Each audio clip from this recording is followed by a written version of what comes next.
Chico-chan is feeding the bird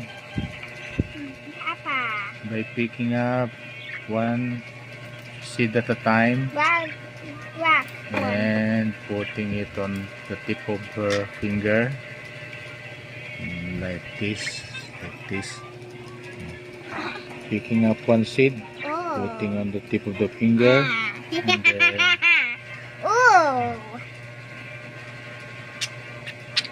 slowly show it to the bird. Slowly show it to the bird, like that. Black one. I got the black one. Until the bird notices it. Till the